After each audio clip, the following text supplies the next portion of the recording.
పసుపు వేసుకోవాలి. చిటికిడి పసుపు వేసుకొని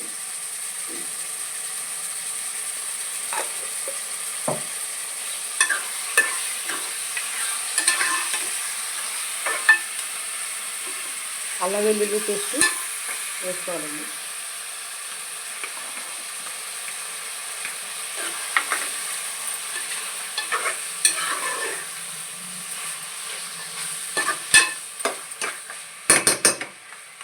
అల్లం వెల్లుల్లి పేస్ట్ ఇలా వేసుకొని మగ్గనివ్వాలి.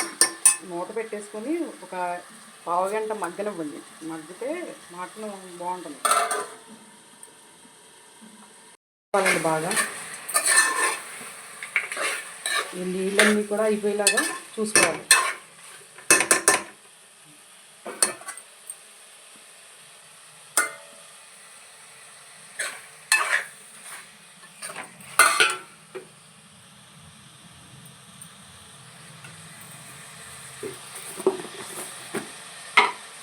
రెండు స్పూన్లు కారం వేసుకుంటున్నాను నేను.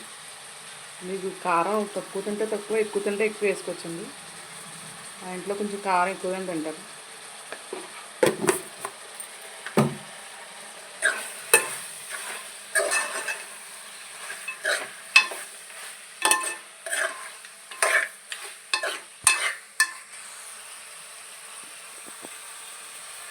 గ్లాసు నీళ్ళు పోసుకున్నాం. గ్లాసు 2 గ్లాసులు పోసుకుంటే మటన్ బాగా మెత్తగా ఉడుకుతుందండి.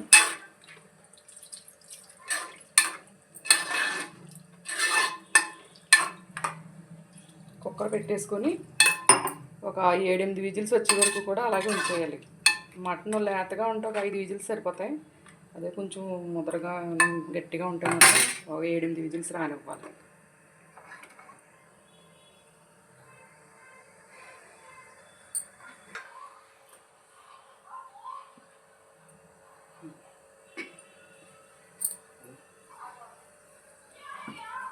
పక్కన చారు కాస్తున్నానండి. చింతపండు చారు, టమాటా చారు.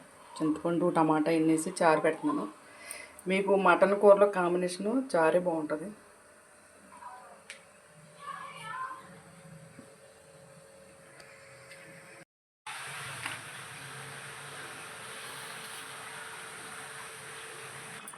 గరం మసాలా ఉంది కదండి, గరం మసాలా వేసుకోవాలి. మిక్స్ కుక్కర్లో 7 విజిల్స్ రానిచ్చాను నేను. గరం మసాలా వేసుకున్నాక అప్పుడు ఉప్పు వేసుకోవాలి. తగినంత ఉప్పు వేసుకొని